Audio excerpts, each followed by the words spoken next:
Welcome to the DL Gaming Podcast, adding games both new and old to your backlog, one slightly inappropriate episode at a time. My name is Christian, and I'm the Settlers of Christian. Joining me today is Bobby. And we have such sights to show you. Mysterious, and Taylor. And I've been beating it all day. Okay. Oh, I love the quips. They're like, what the fuck is going on? None of this makes sense. Okay. This week, we're going to be talking about Deep Rock Galactic Survivor, Unbeatable, White Label in brackets, and We Dot the Revolution. Don't forget the dot. But first, Bobby, what's new? You went to Love is in the Air? I went to a wedding. Yeah. Okay. I haven't been to one in a long time. I went to one, and this was for a friend of mine that, a friend of mine growing up. So if you've been listening to the podcast for a while, probably in 2019, maybe you may have heard me talk about my friend who I grew up with. We'd play video games all the time together. And I later found out he is really into the competitive Tetris and Dr. Mario scene. Competes at the Nintendo World Championships. Wow. And I went to his wedding last weekend. And there were a lot of people from that community. It was like a Dr. Mario wedding. It was pretty crazy, man. It was really a cool crowd. They had the little pillow box thing that they put the ring in was a wedding ball. They were talking about Dr. Mario and their wedding vows. It was nuts, dude. Wow. But it was This is so specific. I love it. I know, it was crazy. Like it was really cool to catch up with him though. And he's still out there doing it, man. Still competing in the Nintendo World Championships. You can check him out. His name's Packy619. Like if you type in like Packy Dr. Mario, he'll come right up. Is this your neighbor growing up? K or a Q? I think it's Packy, or it might be IE. But yeah, this was my neighbor growing up, and we would play like Nintendo, Super Nintendo, like all video games, like all the time. Like I think the last time that I had seen him in person was probably around 2010 or 11 when I moved back in with my parents for a short period of time. And I remember he came by one night, and I had the old Nintendo and I pulled it out and we hooked it up, and I sat there and watched him beat The Legend of Zelda, like the original gold cartridge, in like 40 minutes. Wow. Like he just ran right through it. He's always been very, very good at video games. And like I was talking to him, apparently like he even was on GDQ one year. Like he does some streams, like some small streams, usually Dr. Mario. But like he's kind of involved in that community, and you know, it inspired me, number one, to reconnect with him, but also like I have always wanted to go out and see GDQ live in Minnesota. I think that's where they do it during the summer. So I might make that happen this year. I think that would be an awesome experience. That's gotta be a DLG goal, bro. That would be sick. So go. Yeah.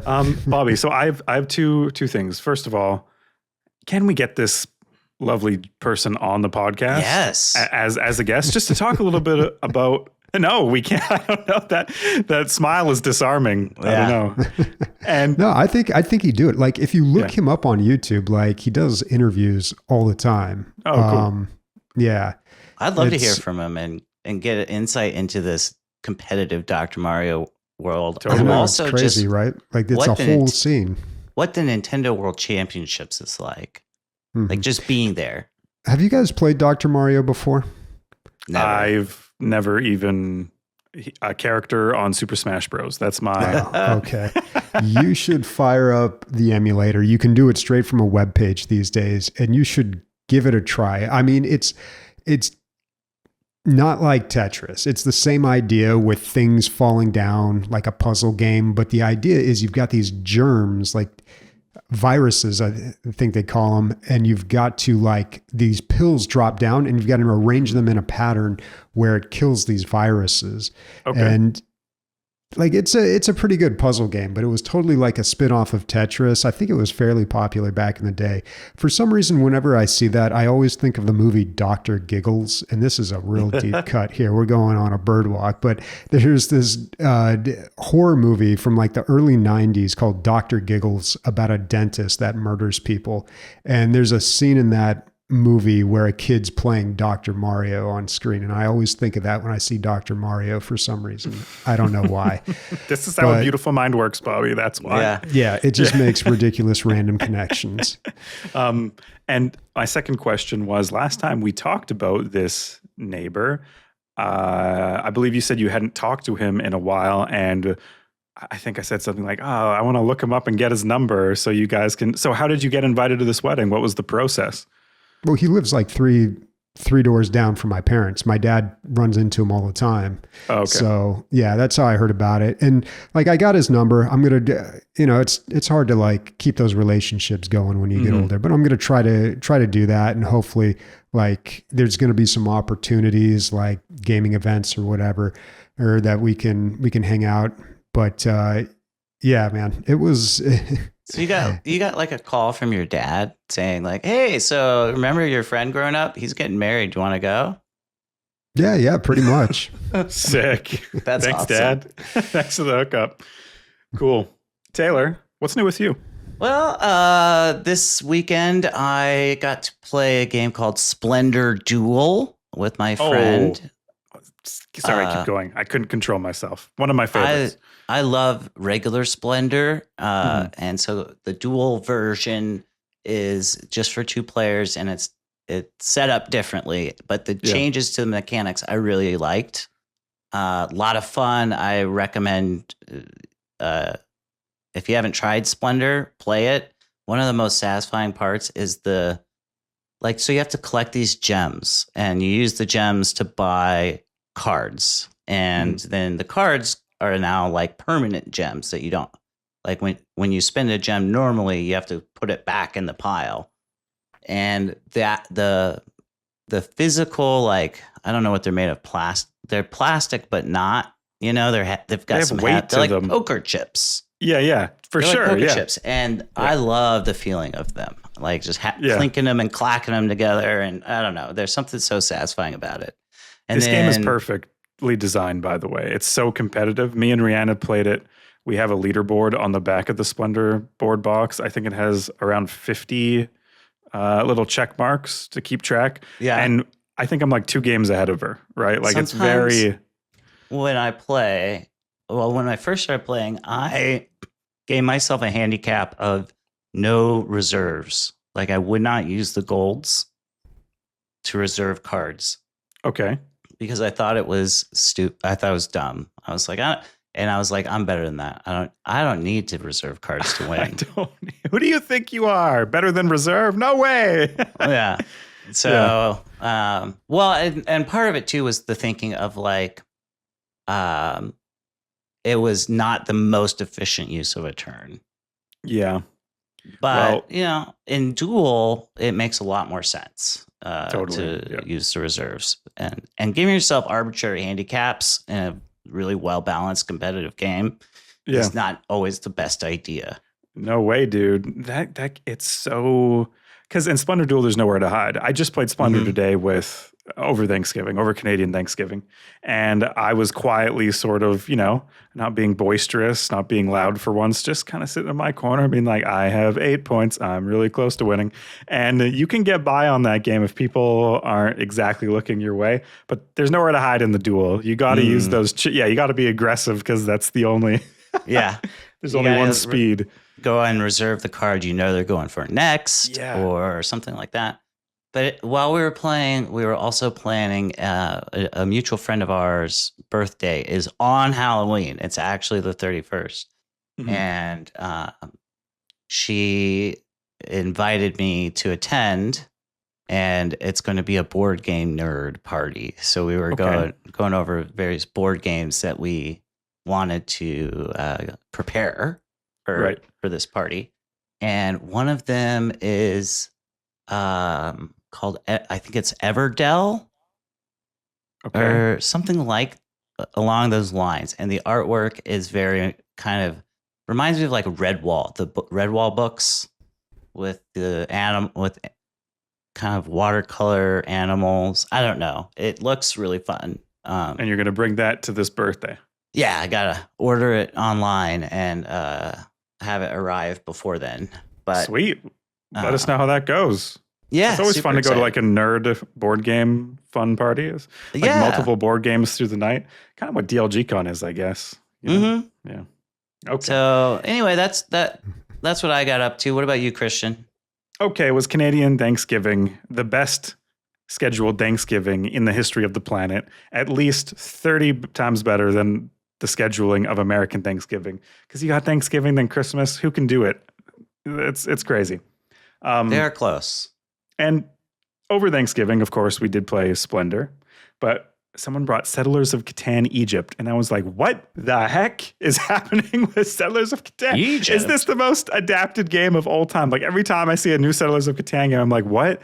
Settlers of Catan, Pink Flamingo, Settlers of Catan, The Calculator Strikes Back. Like what is happening? So I actually looked it up. There is 46 distinct types of Catan, folks. And I just want to do a little quiz to you guys. Which of these do you think is not actually a version of Catan? So we have Catan, Oil Springs, Catan, Frenemies of Catan, Catan, Historical Scenario 2, Troy and the Great War, Catan, Rockman.exe, Catan, The Settlers of Canaan, and The Kids of Catan. Any of those don't think exist? I feel like the first one. I can't remember the what Oil it Springs? was. No, maybe it was the second one. Frenemies of Catan? Yeah, either that or Rockman.exe. I'm thinking it is The Kids of Catan. All right, I'm going to go with Frenemies is the false one. Okay. Blah, blah, blah, blah, blah, blah. Guys, these are all version of... I dunked Trick on you. question. These are all trick question. These are all... Can you believe Catan Oil Springs? What? The Kids of Catan? That? What's going on? How many historical scenarios are there if that's number 2? I think there's one other one. Rockman.exe is the most intriguing. Yes, because that's... is that from Mega Man? You guys would know.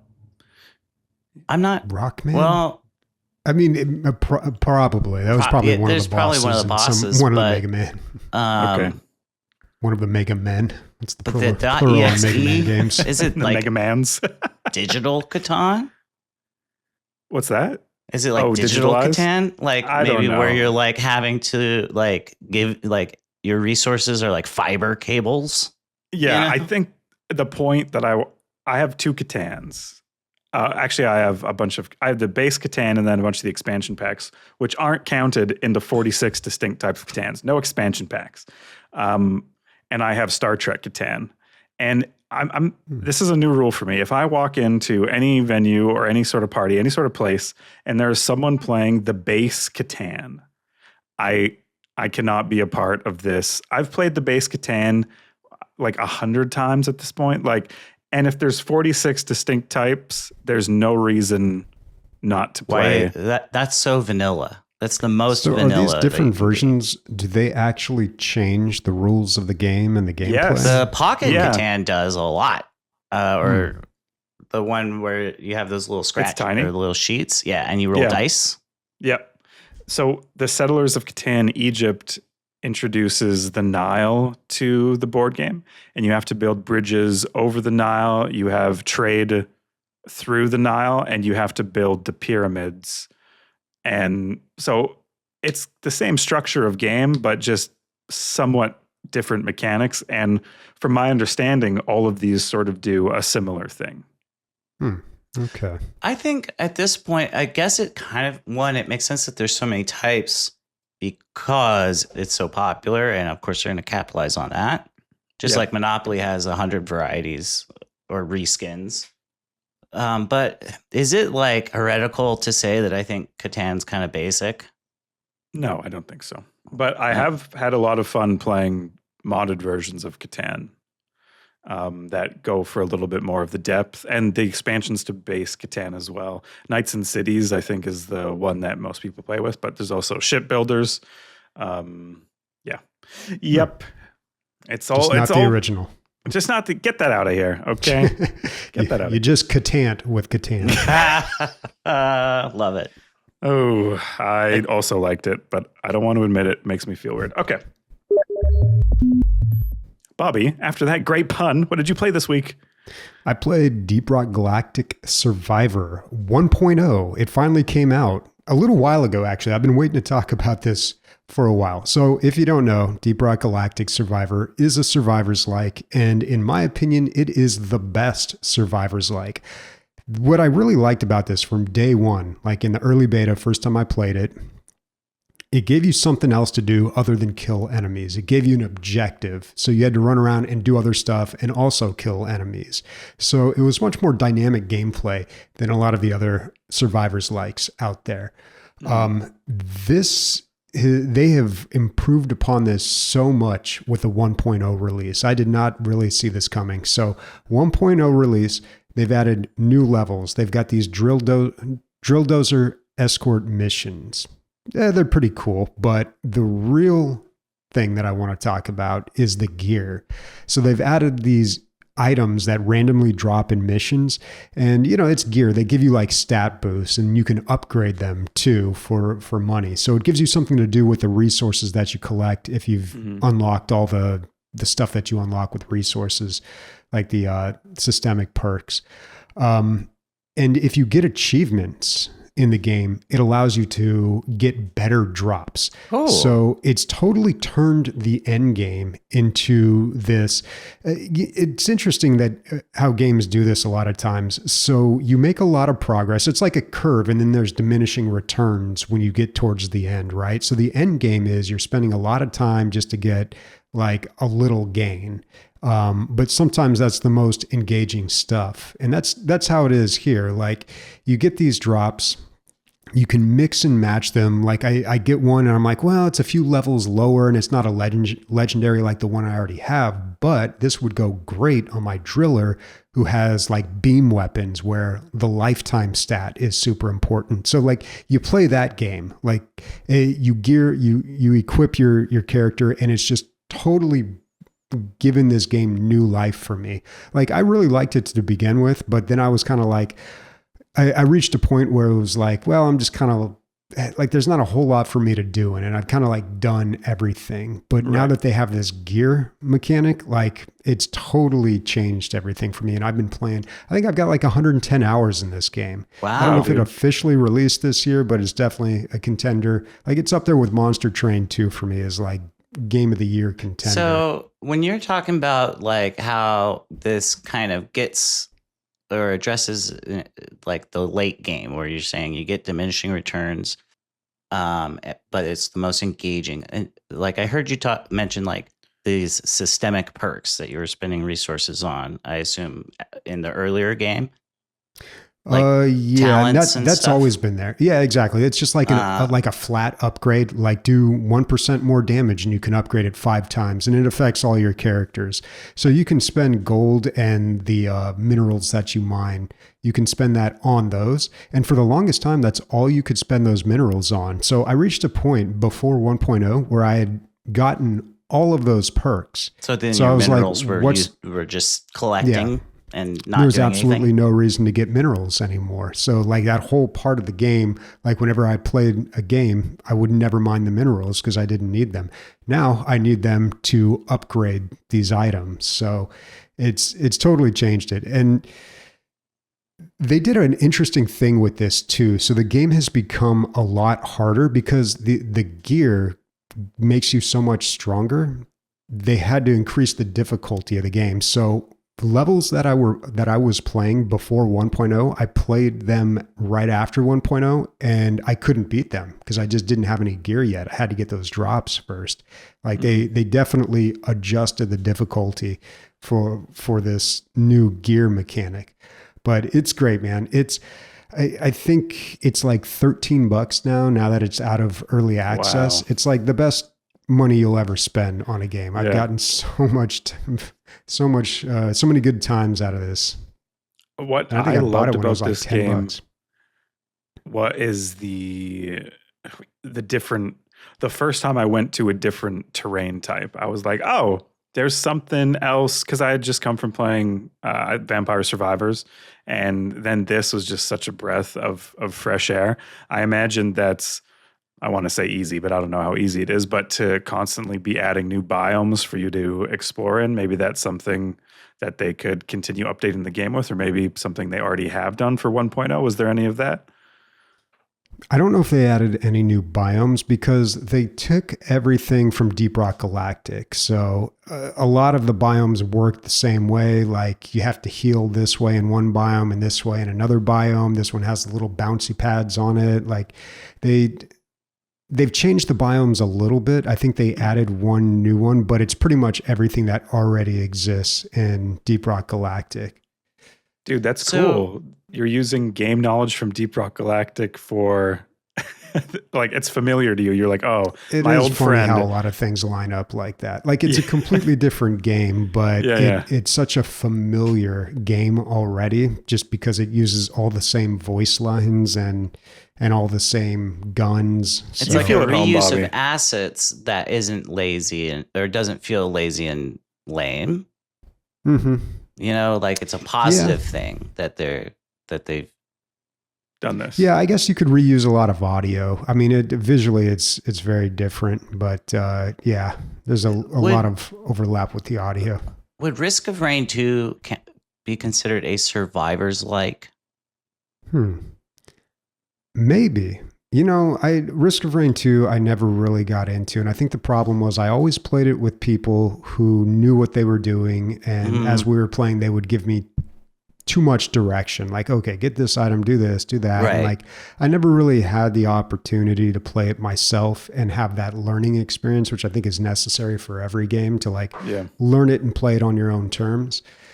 So I think if I did that, I would enjoy that game a lot more. But yeah, I don't know, because that was like before Vampire Survivor. Right. So it was before we had coined that phrase, but it is very similar. I never played Vampire Survivors. And so like, to me, the term survivors like, I'm just kind of like, I'm not even really sure what that means. Wow.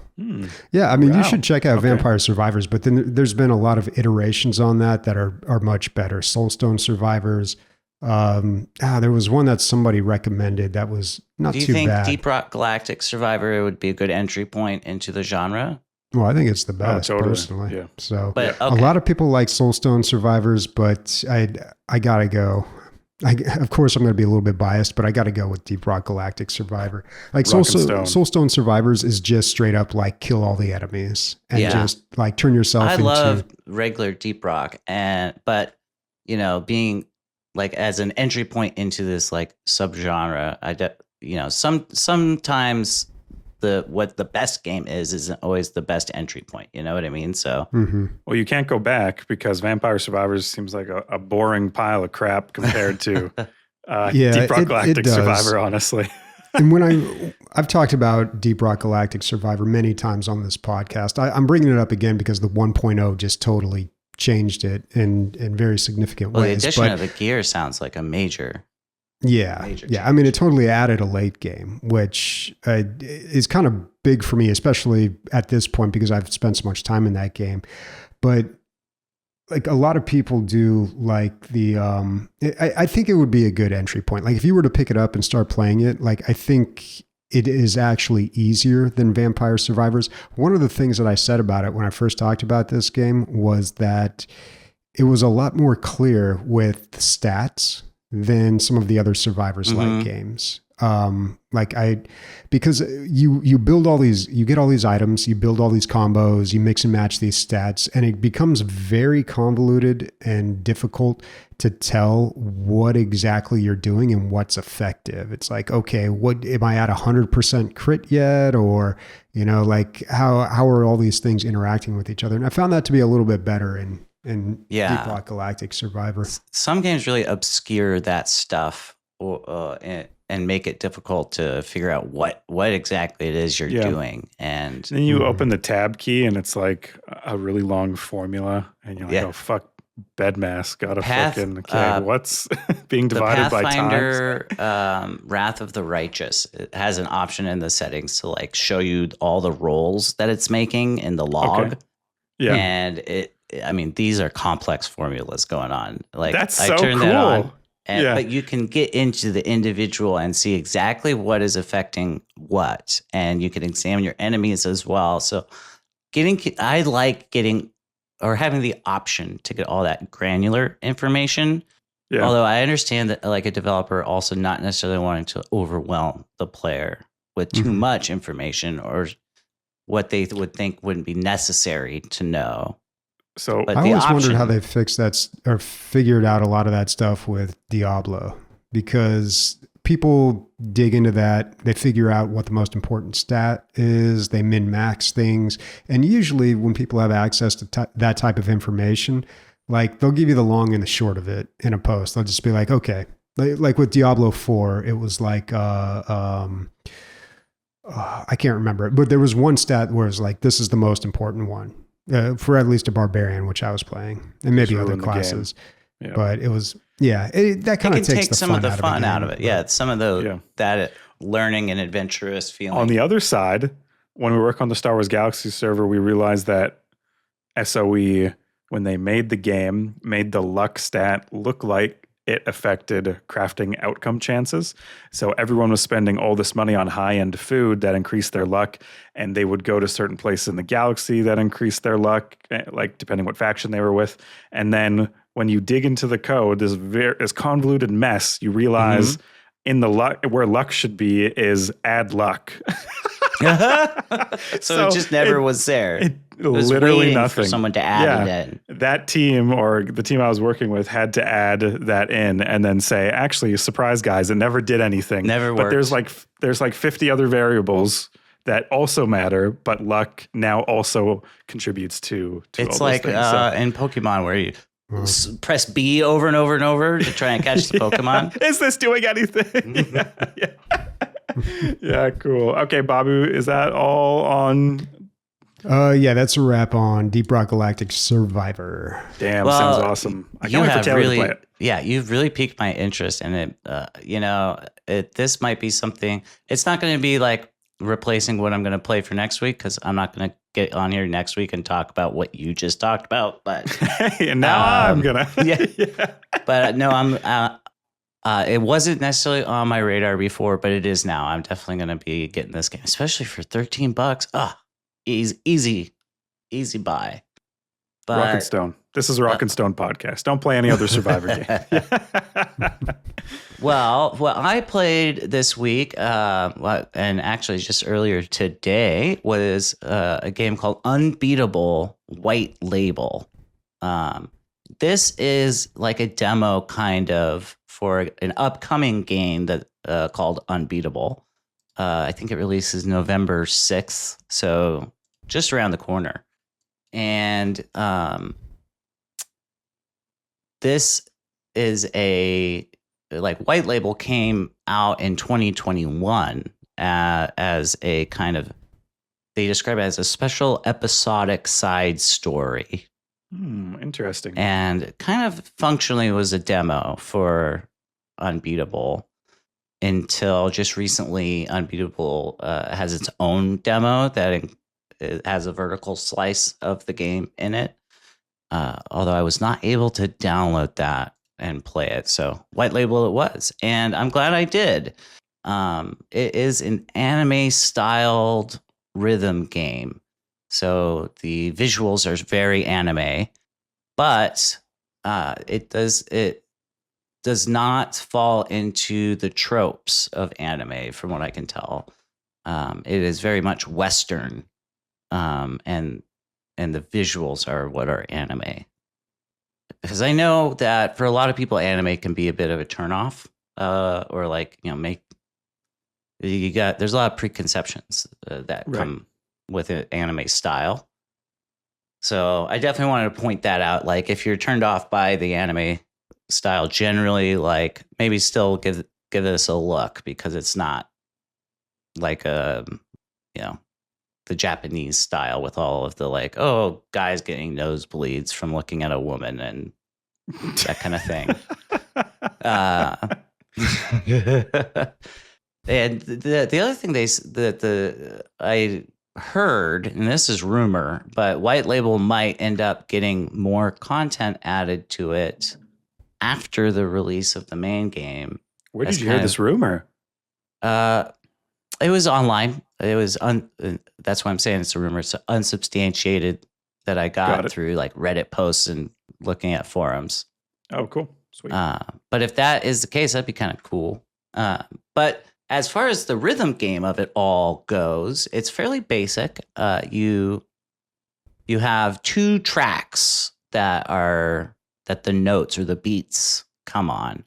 So it's either up or down. And so the controls are really easy. You have 2 buttons in order to hit the notes, compared to something like Guitar Hero, where there's like 5 or 6. Yep. So plus the little whammy.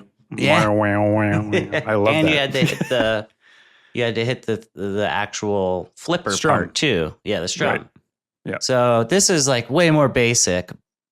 But for me, that's a bit of a plus because I haven't played rhythm games much at all in the last several years, and I'm just not that good at them anymore. So having it be a little bit like easier, I guess, is good because sometimes I'll get a little overwhelmed with how much is coming at you in a rhythm game, and I had that with Osu. I was like, whoa. Really?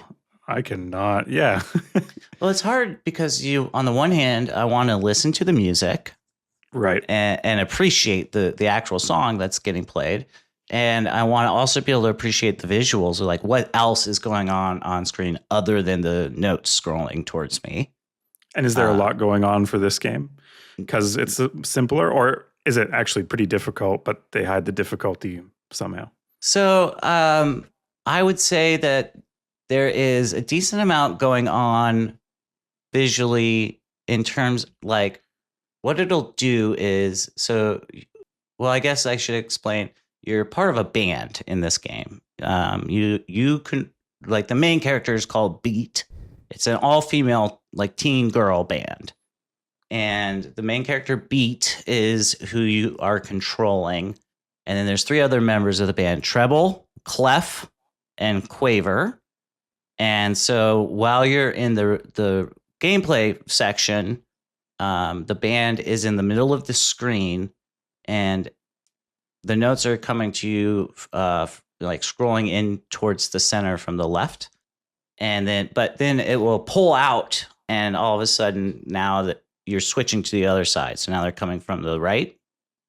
And so there is like some more dynamic stuff going on. It's a little harder than just 2 buttons. And there'll be both, and there's sustained notes, and there's even notes that you'll hit once, and then they linger, and you have to beat them up.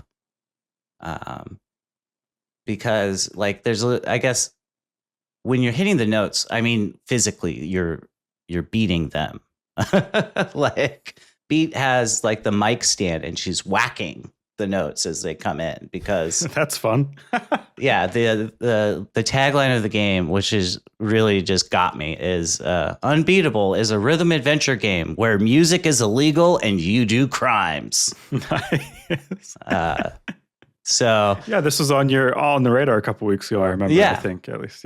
Yeah, I mentioned it before, and finally I got around to actually playing this white label. And so this version has 13 tracks in it, and they're all original for the game. Can you give us a little beatbox on what's the style? No. No? I can't beatbox. What are you talking about? It's rock. Can you give us an orchestral arrangement with your It is definitely like rock music with some punk element to it. You know, the girls are the band members are kind of punky. Okay. And in the trailer it talks about like you're gonna fight cops. So it's rock styled music. Sick.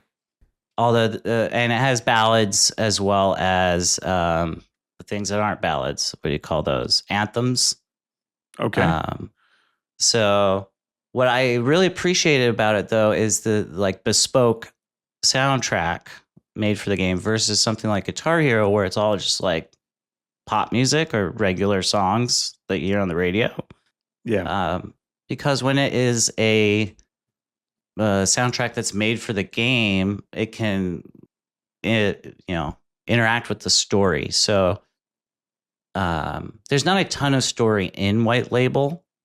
It's mainly like flashback. So before you play a track, there'll be this sequence that's like a flashback part of Beat's history. And so like one of them that stood out to me is this little sequence where you're in her inner monologue and she's talking about like diaries and like how she wants to write things down and not forget them.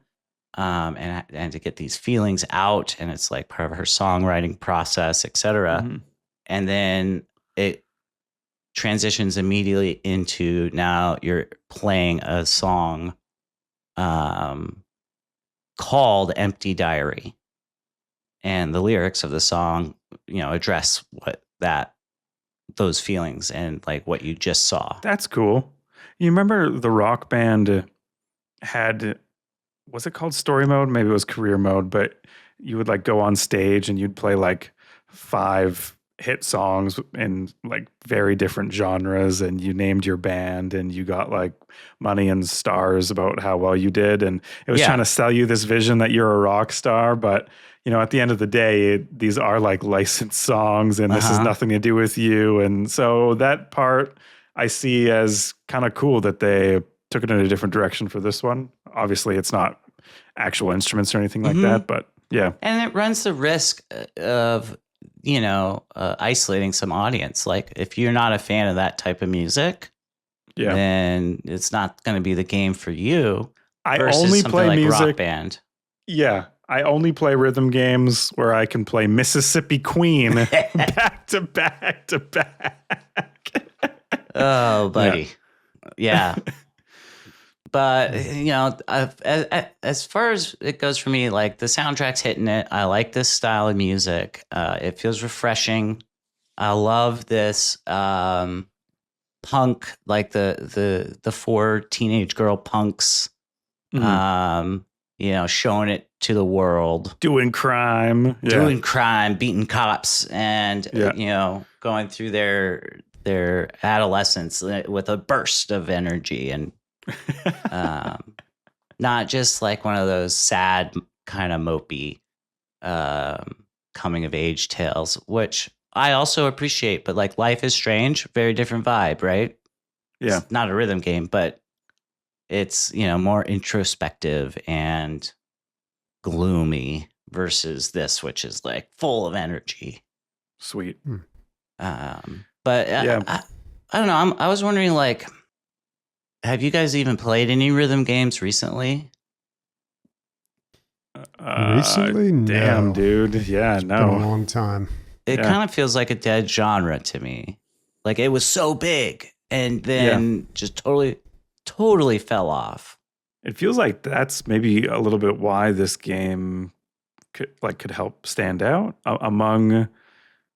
We're all kind of, I don't know. I think we're all showing some level of excitement about this game and what it's doing. And maybe that's because the last rhythm game I played was, a Rock Band, a completely different set of, like no story at all, like it's mostly about the instruments and your skill of playing them, where this seems to be more about exploring a coming of age story with music.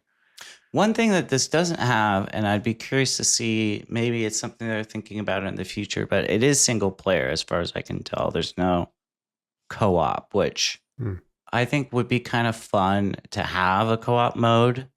Right. 4 members of the band. Yeah. You've got enough members and you could do it over like online.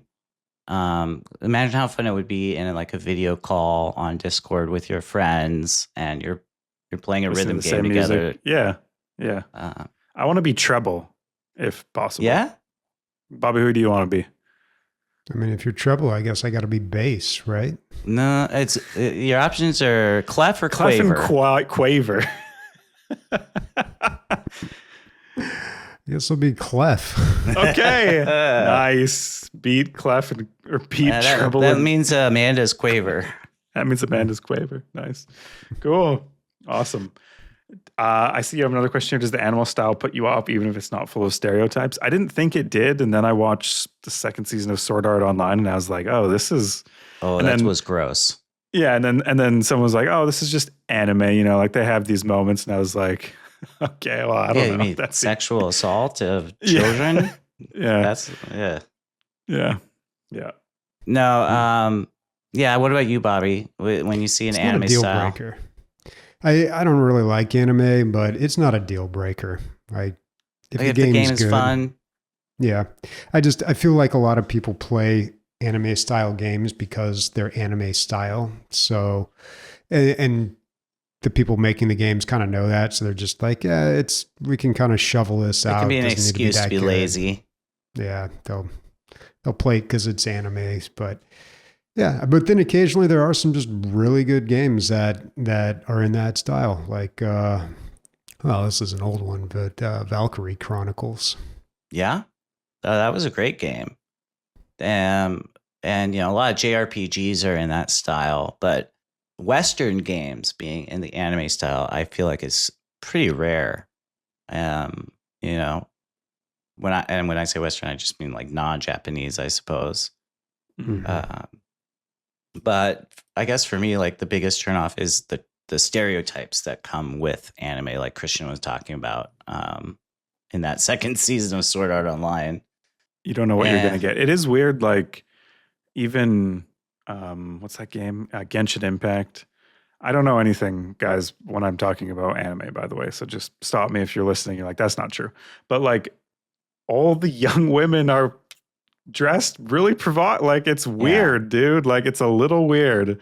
And like, oh, they're so cutesy. And I guess if I knew that only like young girls were playing these games, it would be fine. And there was no like sexualization, it would be fine. But I know that's not the case, bro, because I'm on the internet and a bunch of lecherous 50-year-old men playing this game.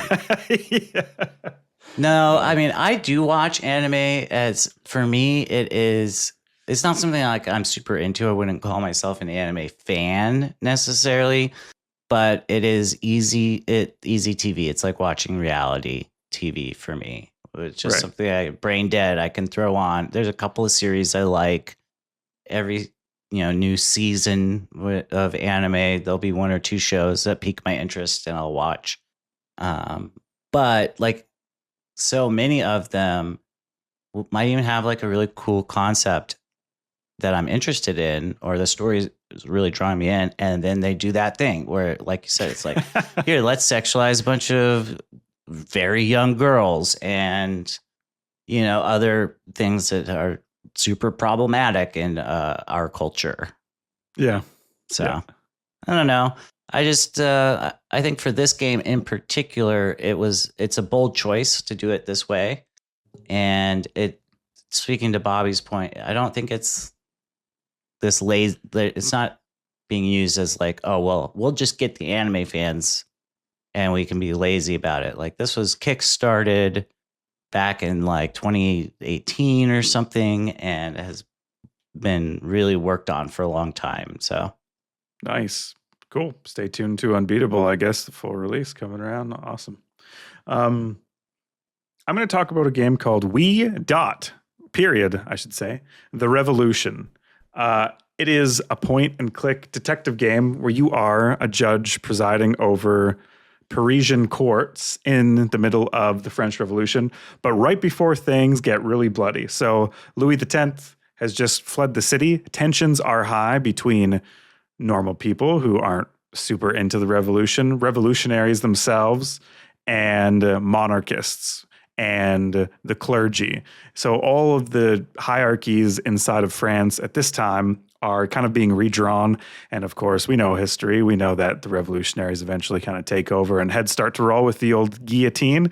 But this game takes place in the lead up to that escalation, which is great. This game reminded me a lot of another one in the same genre called Suzerain, which puts you in the position of a leader and really personalizes it. So as this judge, you are juggling the safety of your family. Like your family has a lot of concerns and just their daily life and how they interact with the city. And the morality of your specific decisions, like what is brought before you and what do you, the player, feel comfortable ruling on.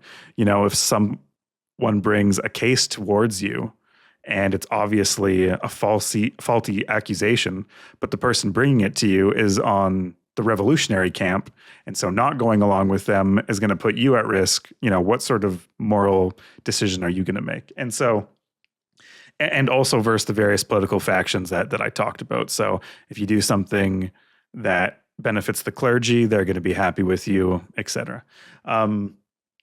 This game really pulls on your heartstrings, like the family as a unit. I don't know. Is it just because I'm a dad now? But like on one of my court cases, like a note from my son fell out. It was like a heart, dad, me walking. And I had like, those old judge curls that they used to wear, like the fake hair.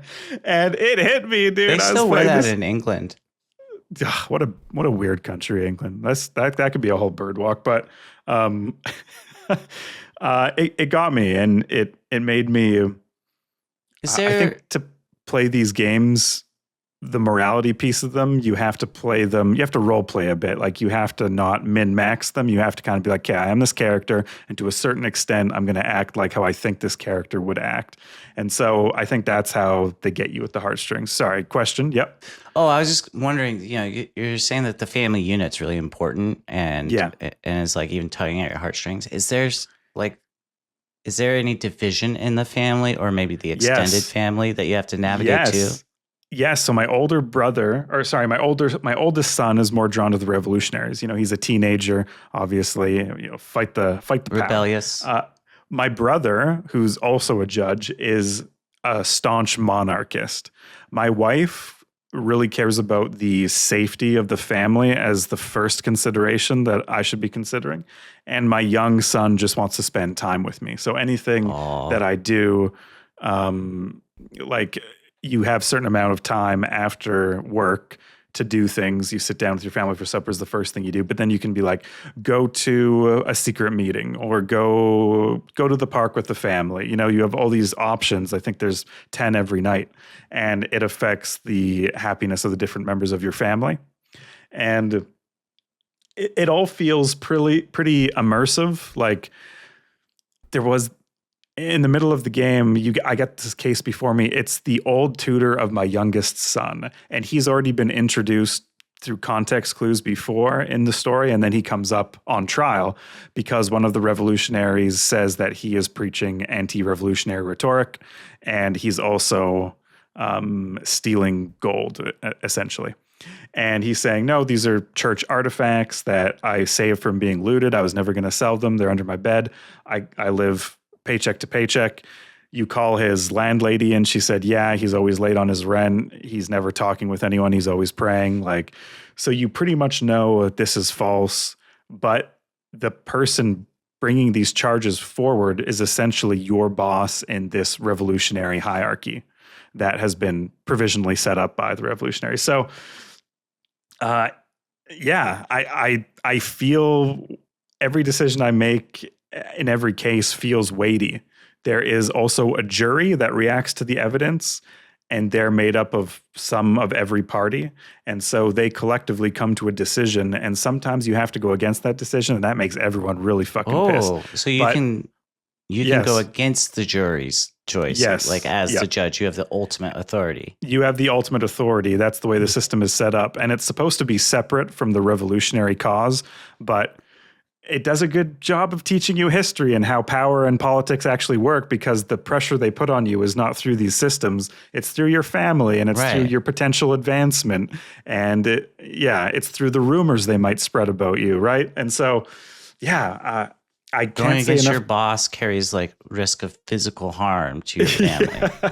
The guillotine, they bring it out, I think, in Act 2 of the game, and they make it real clear that some judges are going to this thing. Maybe your brother, if you don't, he's a staunch monarchist. So anyways, how they do the storytelling isn't just through these relationships. It's through this UI that is not your friend. It is an unreliable narrator. So if you've ever read a book where the person telling you the story is not to be trusted, that is basically what this game is doing in the form of the UI indicators, because how the UI is filled is through talking to people. And then it's like, oh, you talked to this person and they said this, the revolutionary is like you +5.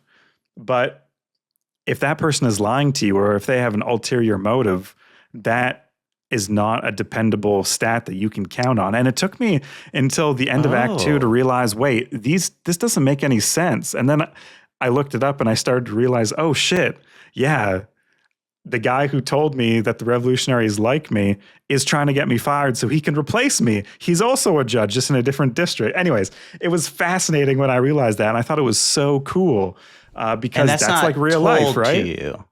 That's not told to you, but it becomes very clear at a point in the game. And so, you know, I just thought it was so clever because like in real life, you might build a sort of UI of sorts. Oh, he said this about me. And so my opinion of this third party is affected by the person telling me this information, right? I mean, that's how we live our lives. But games almost never do that. Like the UI is fucking dependable. You have 60 out of 100 health. That is a dependable number that you can enter into your calculations of whatever you do. Yeah, it's not part of the game. It's separate. Yes. It's beyond the fourth wall. It flips it on its head. And I saw some of the negative reviews stating that this game was unplayable because of that. And maybe so, or it does make it more difficult. And I realize people are used to the UI being dependable. But what this game is doing is like indie and cool, in my opinion. Like this is something I've never experienced in a game before, is the data of the UI lying to you because of how it's being filled is through conversation. I think that's so cool. The last point is I really like this podcast called Mike Duncan's Revolutions. And this takes you, it's brilliant storytelling, and it takes you through all the revolutions from the first English Civil War, and the last one he does is the Russian Revolution, kind of the history of the world through revolution. And basically his argument through all of these, he gets in a very fine, granular detail. All revolutions become disorganized, messy, and dangerous. And revolutions usually, almost always, eat their children because the hierarchies of power are constantly changing. And if you can accuse your neighbor of something because of a past wrong that they've done you, and you can use the ideals of the revolution as an excuse for that charge, and you have all these zealous revolutionaries who are chopping heads off, and that gets to you as the judge in this game, I just thought it sounds like that's what really happens. And I thought the game did a really good job of bringing those moments out, right? Neighbors against neighbors, different religious factions against each other, different people in government. You know, now everyone has a route to end their disagreements through violence. Revolution opens up everyone with a bone to pick can come, is able to come to the table. Exactly, as long as they have the right excuses or the right friends to drum up charges or evidence. Yeah, and this game does that times 100. A lot of the cases are very clearly that, but the more important part is how you react to it and the perception of what you're doing to the masses, right? I love it. I love this whole game. Wow. We the Revolution, probably one of the best. I thought Suzerain was so good, but it didn't do the unreliable UI thing. And now I think this game takes the cake. And this game has, I'm just really quickly looking at the reviews. It's sitting at 66% mixed on Steam right now. And I don't know if the people get it, bro. Yeah, it's maybe it's recent me. Is mixed, but all time reviews are mostly positive. What are the negative reviews saying? Some of it is with the UI. Some of it is with the story in Act 3 ends pretty abruptly. And I wasn't successful in my first run. I died in Act 1.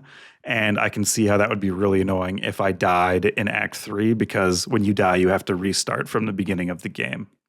So I think all of that put together is some of the stuff I saw. But yeah, I mean, this game felt right for me, and maybe it's not right for everyone. But if anything I'm saying is interesting to you who are listening, I definitely think the mixed reviews should entice you. Something interesting is going And on it does here. have a demo that you can download to try it out for free. You don't have to commit to paying. If it does sound intriguing, like to me, this idea of the unreliable UI elements, getting told, okay, yeah, you've got a +5 favor stat and it's not true. That is so intriguing to me. Like, yeah. And I've never heard of that being done. Like other games have done things where they mess with the UI. Like Doki Doki Literature Club does that. Or like there was one of the Kojima games where it told you like your save files are gone, or like that's cool. Like one of the PlayStation earlier PlayStation ones. Yeah. But it's such a rare thing to see in a game, and when done well, especially in this setting that you're describing, like in this period of flux of revolution where the ground is constantly shifting under you. Yeah. That even the UI is shifting under you. Right. Or the UI is only as good as the information you collect, and if that information is bad, the UI is bad. So I got this during Political Simfest, which I think might be the best festival Steam has. I don't know. It's just full of these types of games. So if you've never played a political sim before, I'd definitely start with Suzerain. I think that's a great entry point. But then I think this has got to be the next one, of these types of games. Yeah, guys, any questions on the revolution? It sounds like the late game could use some work. I don't like the idea of losing the game and then having nothing to show for it. I mean, if you could earn some credits and then unlock +4 charisma for your next round, maybe. Right. Oh, need some roguelite mechanics for the revolution. Yeah. Hey, it would be great if this game is missing Morkite. It's just missing. There's not enough rock and stone in this French Revolution. This is a rock and stone podcast. God, Christian, get your fucking Wii Dot the Revolution game out of here. What do you guys want to play, Bobby? What's on your want to play? This week, I'm going to be talking about Clive Barker's Hellraiser Revival. So remember way back, 45 minutes ago, when I said we have such sights to show you? Yeah, that hopefully you recognize that as a quote from Hellraiser. If you're cool, you get it. But yeah, there is a Hellraiser game coming out. Not cool. It's okay. Nobody's perfect. It's Halloween, though. Perfect time to check out those movies. The first two, then maybe that one with Superman, Hellraiser Hellworld. Yeah. And then maybe the one with Adam Scott. Anyway. And that's Pinhead, right? Yeah. Guys, yeah, on Pinhead, a bunch of needles. I made a ham Canadian Thanksgiving and I put the cloves in the... you cut crisscross so the honey goes into the ham and put the cloves there. And I was like, oh my God, dude, is this how Pinhead was? Is this the story of Pinhead? The design of Pinhead? Pinham. It was making a Canadian Thanksgiving ham and there it was. Yeah.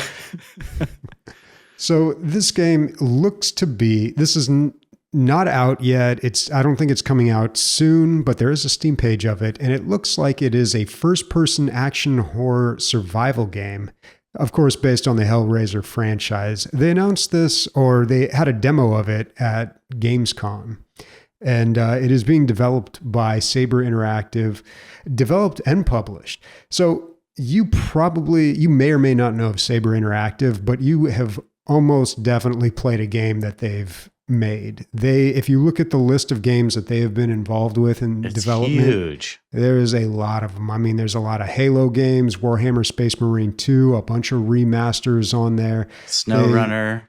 Yeah, a whole bunch of things. Mud Runner, I think, as well. So I found this, I think, from an article on a website that was talking about their experience playing it at Gamescom, and they were just talking about how gory it was. And I was like, yeah, it's Hellraiser. It better be. But I was really, when I looked at the Steam page, I was like, it looks like there's some combat here. I really hope this isn't like a run and hide stealth game. Right. And it looks like that is the case. There is combat in it. It is not a stealth game. But I don't know how much of it there is.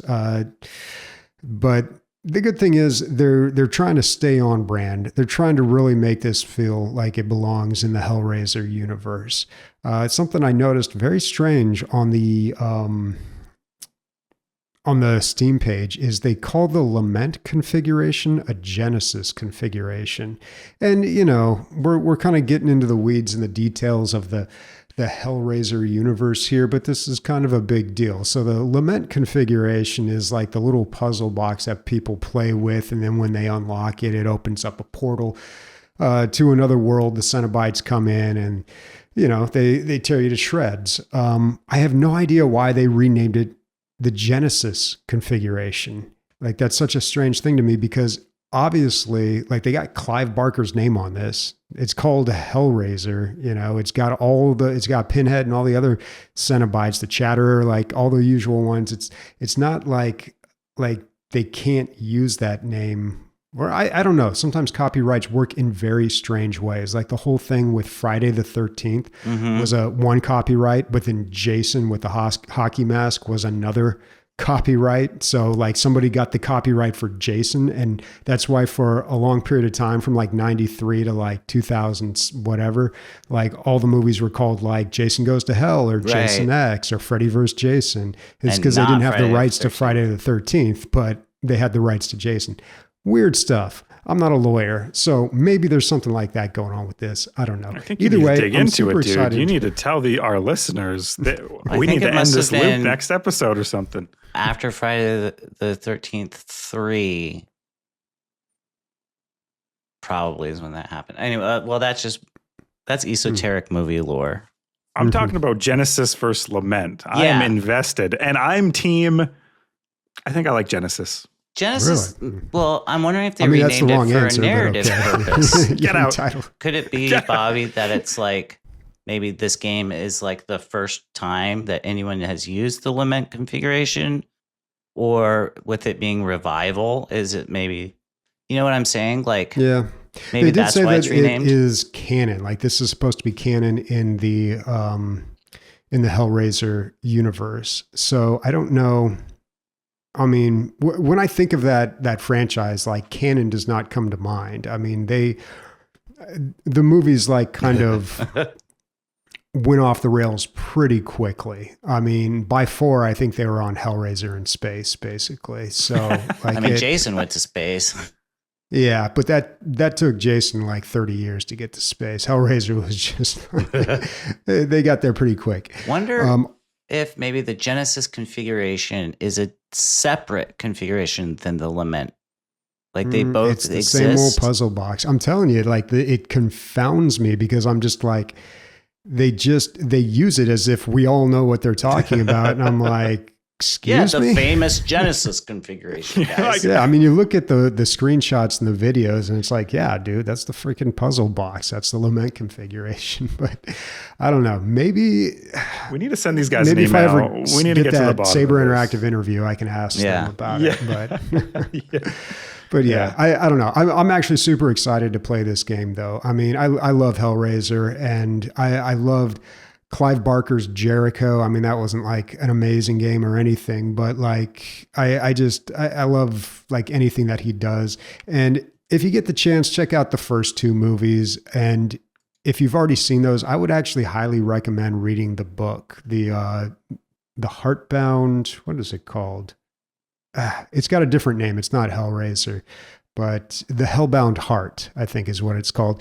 And it's like it's not quite a short story. It's longer than that, but you could knock it out pretty quick. And the first movie was like incredibly low budget, which is why like it's honestly like it's good, but it's not that good. But the book, like the story is way better suited for a book, in my opinion. So I'd recommend checking that out. You're a big, I guess I didn't know that you were such a big Hellraiser universe fan and Clive Barker. Oh, you don't follow me on Letterboxd, dude? You don't know that? Oh, no. Bobby, you seen all me following your no. Okay, well, we're all learning. Nobody's perfect. You said it yourself. I think that's awesome that you're really into it. You're like, they called it the Genesis configuration, but I've read the books, bro. Yeah, it's cool. I've got some opinions on Hellraiser. Okay. And you said the Cinnabuns, they come. The Cinnabuns. The Cinnabuns, yep, they're there. All right. Can you imagine you get Not a Cinnabun and a bunch of needles are in it? Horrible. I mean, Scary. the best ones were from the third Hellraiser. So in the third Hellraiser movie, these were UK movies. And then the third one, they're like, we're going to bring it to Hollywood. It's going to be a US production. Basically, like, we're going to Americanize this so we can make a whole bunch of money off of it. Got it. They had a lot of different new actors, and they had a lot of goofy stuff in the third one, including a Cenobite that has a video camera stuck in his head, and one that has like a Discman or CDs, because it was like the early 90s stuck in his head. So yeah, I would love it so much if that guy was in the game, but I don't think that's going to happen. He just changed the track and he totally changes his personality. Nice. Well, All right, Taylor, what do you got? coming up for me is the game Disco Elysium. Famous short game. Yeah, exactly. I won't be talking about it next week because I won't have time. Even if I spent every waking hour, I think between now and then, I don't think I could finish it. But Amanda has been telling me to play this game since it came out and she played it. So years, and I've just never gotten to it. And it's one of those where it's like, this is right up my alley. It's a CRPG game, which are probably my favorite genre. This one is specifically not focused on combat. If you're not familiar with Disco Elysium, so there's a lot of like narrative choices you can make. You don't have to fight your way through every battle,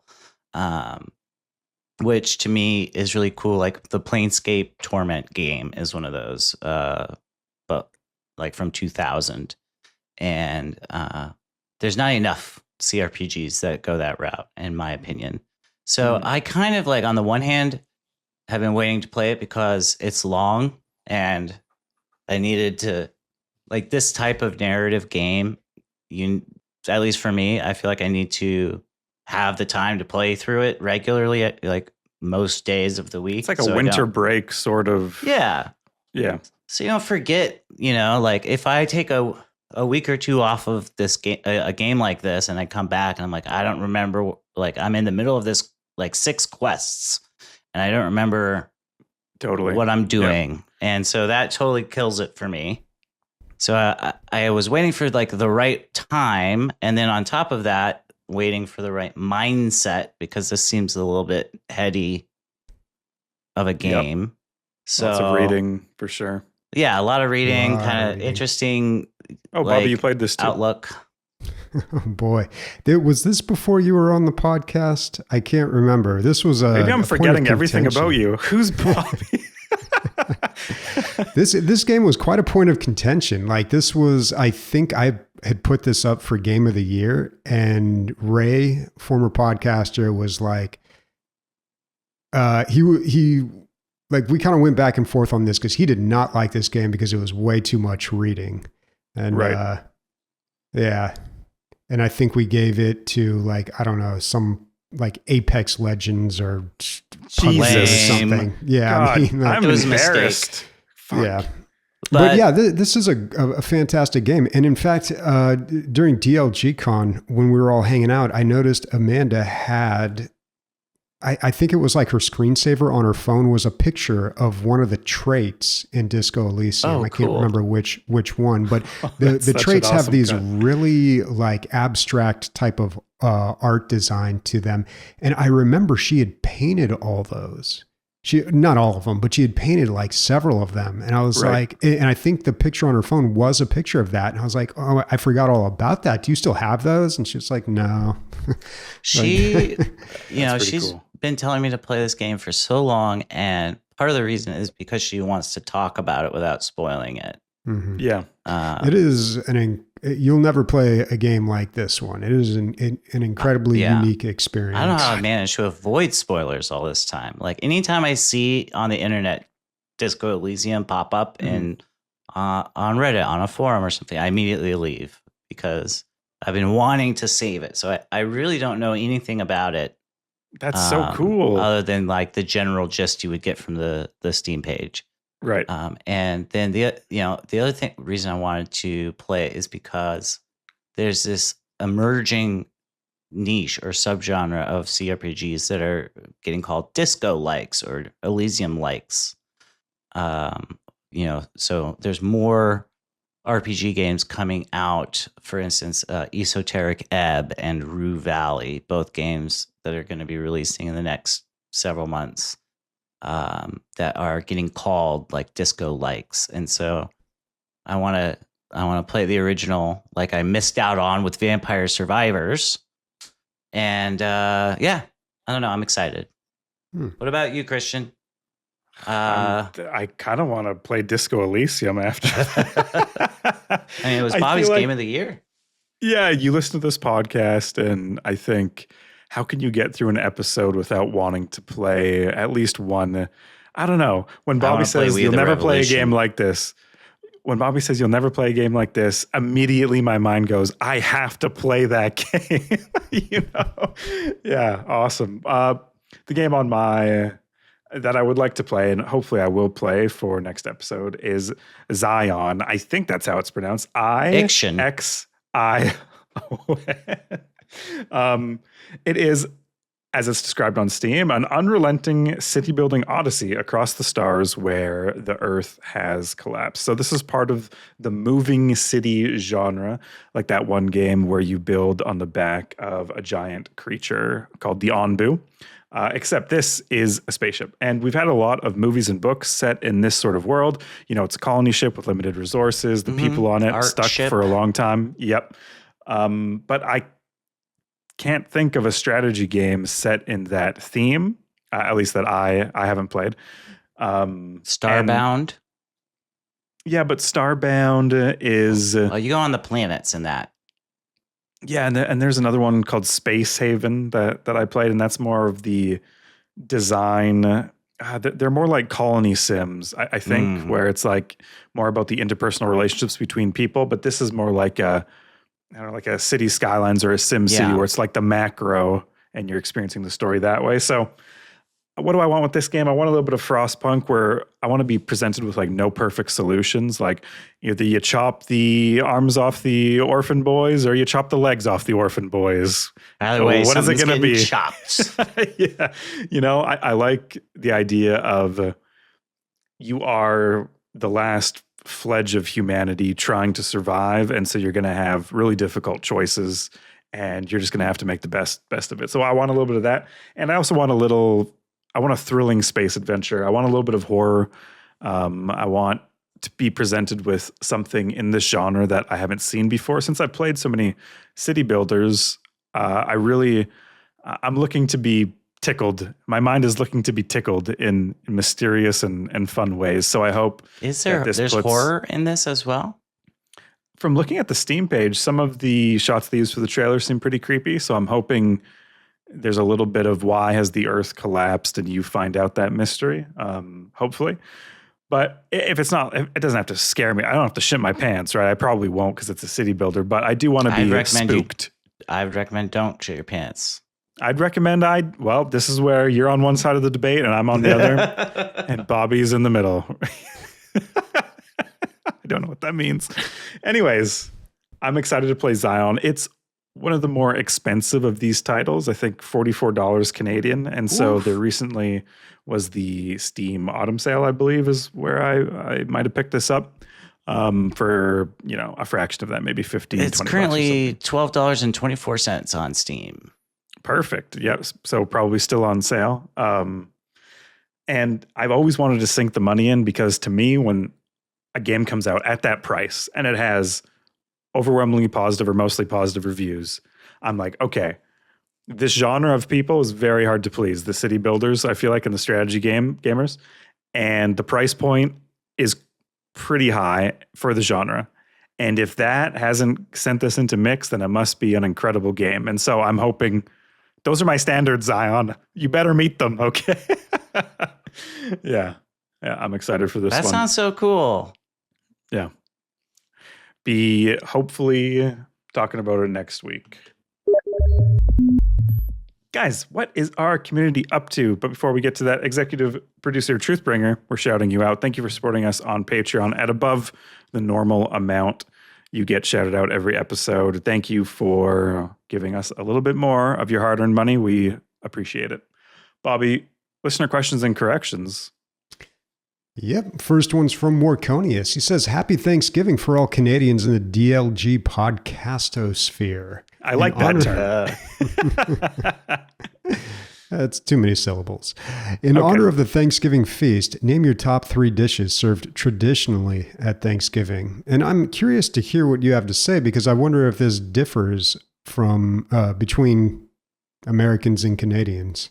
So the thing that confuses me most when I see American Thanksgiving is the tradition of it. I keep hearing, like, you guys have learned about pilgrims, and it was like this story between the settlers of America. And I was told none of this. It's usually, for everyone I've met, it's a holiday that you spend with your family, and it's important that you are thankful for where the food came from, essentially. It's like a harvest festival. Yeah, exactly. And so I think the food is probably pretty similar. I mean, this past Thanksgiving, I did the Hellraiser ham, put cloves in the ham, potatoes, cauliflower, broccoli. What else did we have? Carrots, cinnamon carrots. And I think that's it. Did you not do turkey? No, just one meat. Yep. Turkey is the quintessential Thanksgiving meat.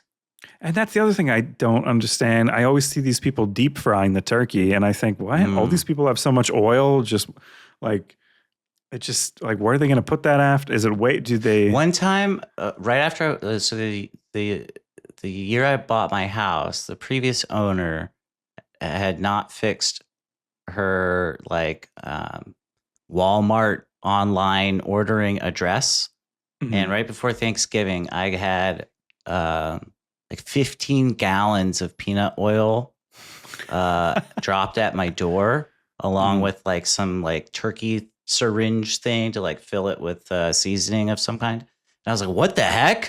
What am I going to do with all this oil? I guess I'm deep frying turkeys for the whole block. Cool. Yeah. Wow. So top 3 dishes served traditionally. I'm a sucker for cranberry sauce. I don't know, that's not a dish, but the only time I have it is in Thanksgiving. I feel like, what a perfect side dish. Stuffing. I love a good stuffing, and I like when it has celery in it. I like a little bit of crunch. Don't want a super soft stuffing. Don't want to feel like I want to use my teeth. And then the dark meat of the turkey, that's my go-to. I like oily. I like flavor. Yeah. How about you guys? I'm kind of the exact opposite. I never touch the cranberries or the stuffing there. It's usually just turkey. Right. Turkey, rocks, and stone. I love, turkey number 1 for me, obviously. I'm going to go ahead and say mashed potatoes and gravy, like a good gravy. Nice. I love that. And then number 3 would probably go to, well, honestly, I don't even know what it's called. It's like something my family makes that has it's like a green bean casserole of some kind, and it's delicious. And I don't even know exactly what goes in it. So that. Dang. I find at Thanksgiving, that's when a lot of family recipes come out. Oh, yeah. Or like aspic. Like one of my aunts always makes an aspic for Thanksgiving. And it's this was grandma from Norway's recipe. And it's like, it's disgusting. It's lime jello with meat in it. What are you doing?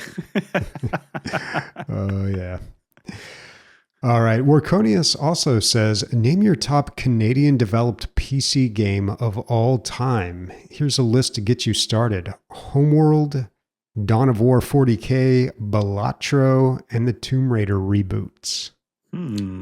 That's tough without looking it up. There's so many games that we would always, we found humorous back in the early days of this podcast. I remember Emilio bringing this up. The game Guacamelee, which is about a Mexican luchador, was made in Canada. And if you go on Wikipedia and look at their team, no Mexicans on that team. A bunch of French Canadians. Damn. I don't know where they got the inspiration for that, but I always thought that was funny. I'm going to slide in before Bobby can and just do Clay Entertainment, but specifically Oxygen Not Included. I feel like that was a real tickle of a colony builder because it was pretty scientific as far as like you had to mix certain elements to get the proper output.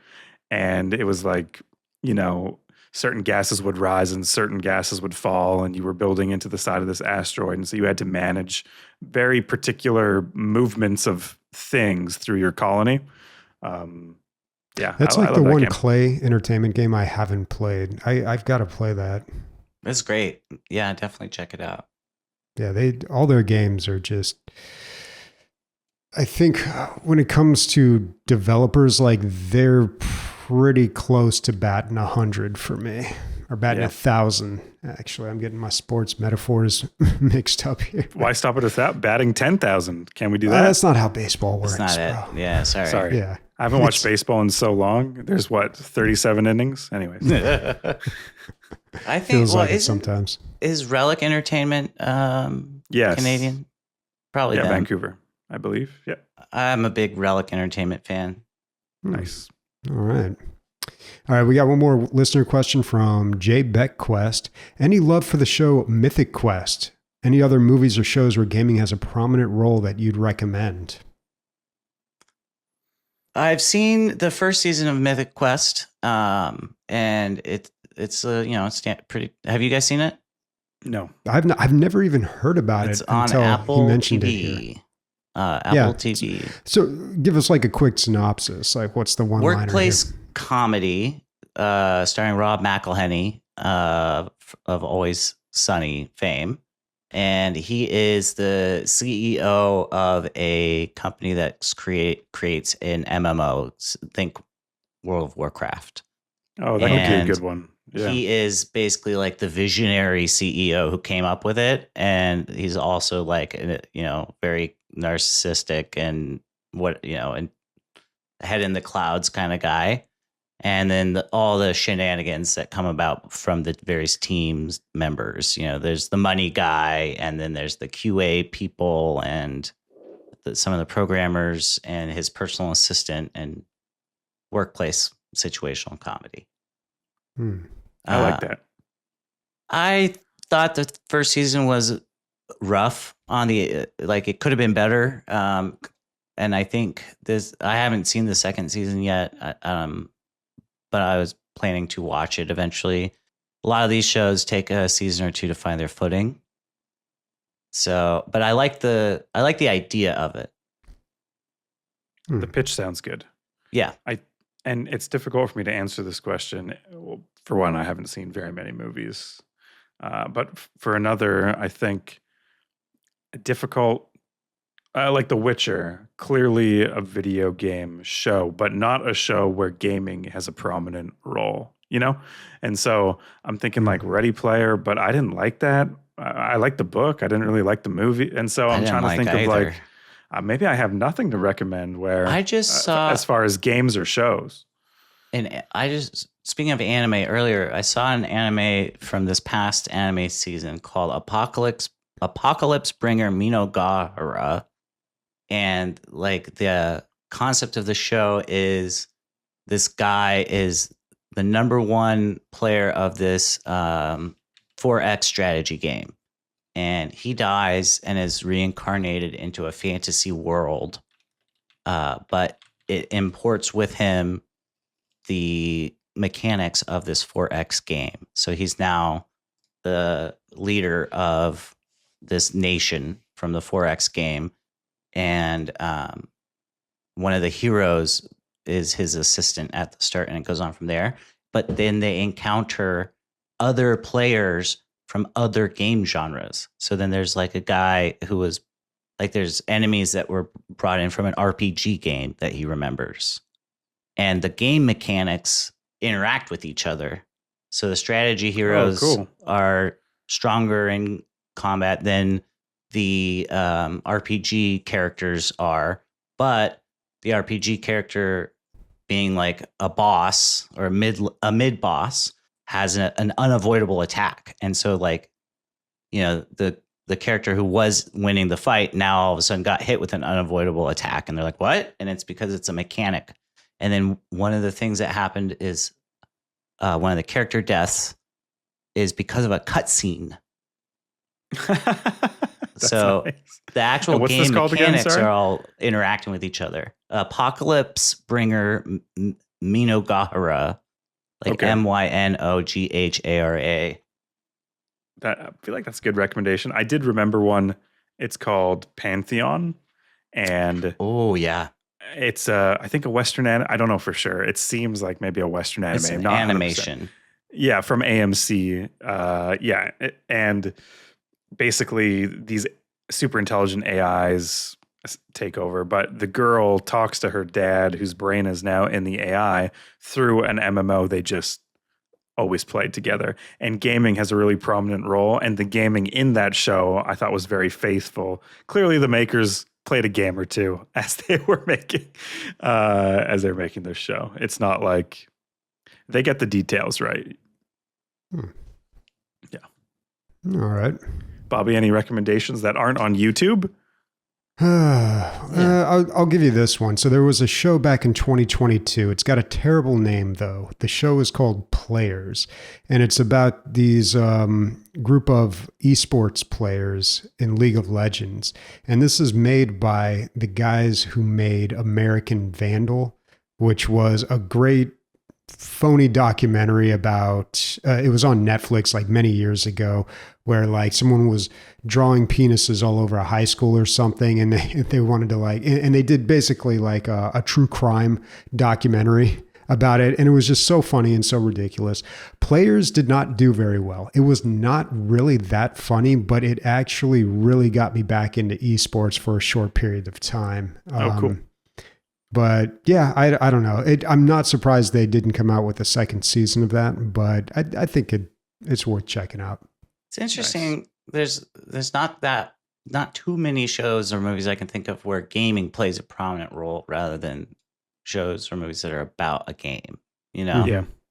Yeah. Good question. There's a Jay couple of them Beckquist. out there. Good question. Top question. Workonius, do better. No, I was joking. Great question, Workonius. Well, and in other community news, look forward to a game night next month. We haven't had them in a while. I've been busy and traveling and all sorts of stuff, but I am going to be home for November. So keep an eye peeled on the Discord for more details and the polls, 16-player etc. Vote. I don't know if that's going to be a voting option. I don't run these things, but 16-player peak. Hey, if you show up, we can play it. True. Okay, guys. Blah, blah, blah. My name is Christian. Joining us today was Bobby and Taylor. Tune in next week because Zion, you're my icon. And Bobby is going to, this is in quotes, look in to TwitchCon. I don't know what that, I think he could be going. He could just be looking into going. But either way, we're going to get some sort of peeking in through the TwitchCon. Doorway at TwitchCon. Yeah. He's on the highest hill in San Diego, just binoculars on TwitchCon.